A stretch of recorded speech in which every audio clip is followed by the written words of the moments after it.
Choices are an essential part of any CRPG, offering the role-play part of RPG.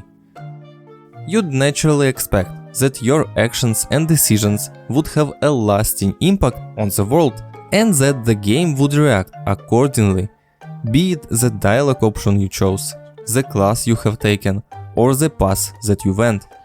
Unfortunately, this is where Solasta falls very short. There's little depth to how your choices influence the narrative. In dialogues, all you do is ask an endless amount of questions. Could we ask you some questions? The Copper Veil of Remembrance? The Stonefist Mercenary Company? Who's Stonefist? The Cradle of Fire? What's the Endless Range? Misconceptions? A place of remembrance? Manacallan? The Pull? Smut? Psychomantis. I've created a tiefling character with the hope that it would lead to unique situations and dialogue options. I imagined facing prejudice or experiencing conflict due to my race. But do you know how many times throughout the game someone actually noticed that I am a tiefling? Exactly 0. The same goes for any other race. It appears that your choices regarding race, background, class and proficiencies have no real significance in the roleplay or story. This means that the majority of choices in the character creation merely affect combat, with no real bearing outside of that.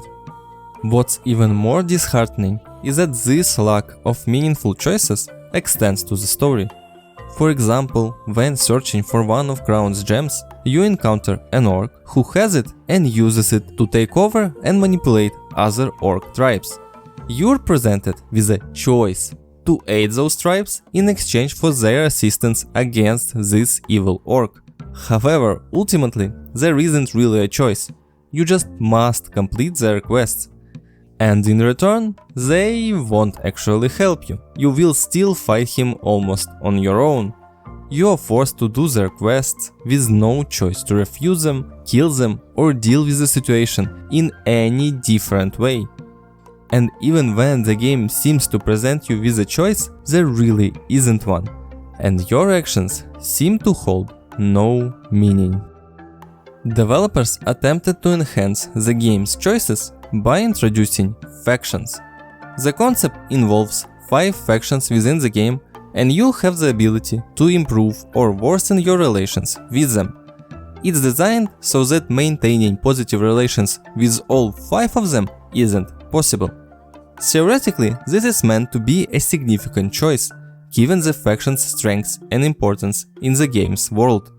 Your relations with them could have changed how the game unfolds, like that one time when the council takes an important vote to determine your fate.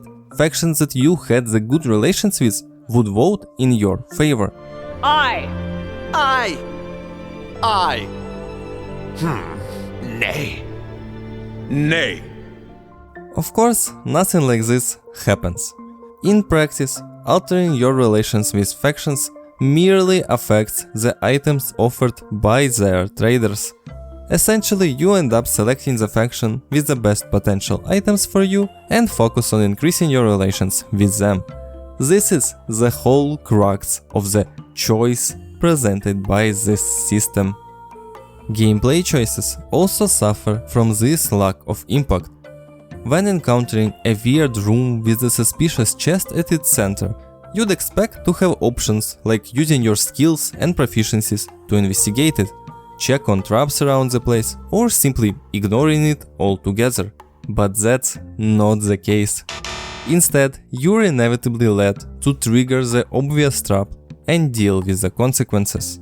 What I am trying to say is that there are no choices in the game, basically at all, despite some small decisions scattered throughout that ultimately have no impact on the world or the overall story. The game follows a single, predetermined path, offering little to no variation in how the events unfold.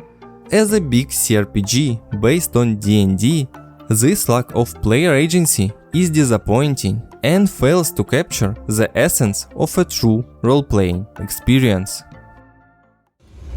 When it comes to choices, I have to admit that Baldur's Gate 3 sets way too high of a standard. I can't think of any other game that comes even close to this level of reactivity and permutation. Every single decision you make truly has a significant impact on the world and its inhabitants. It is possible to refuse quests or outright kill NPCs, and the game will adapt.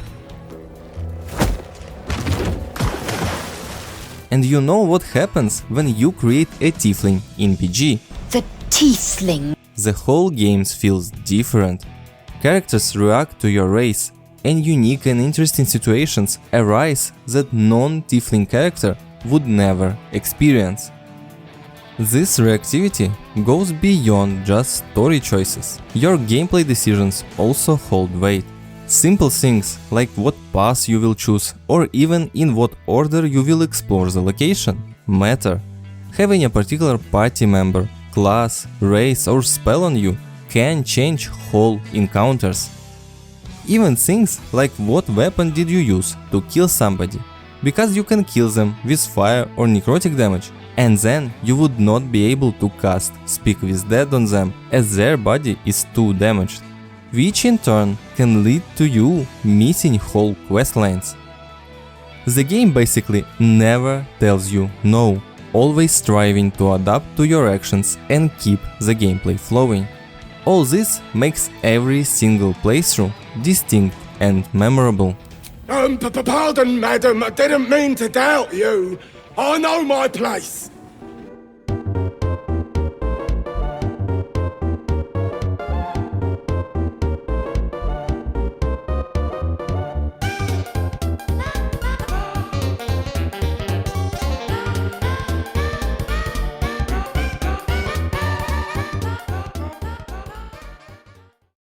The tiefling.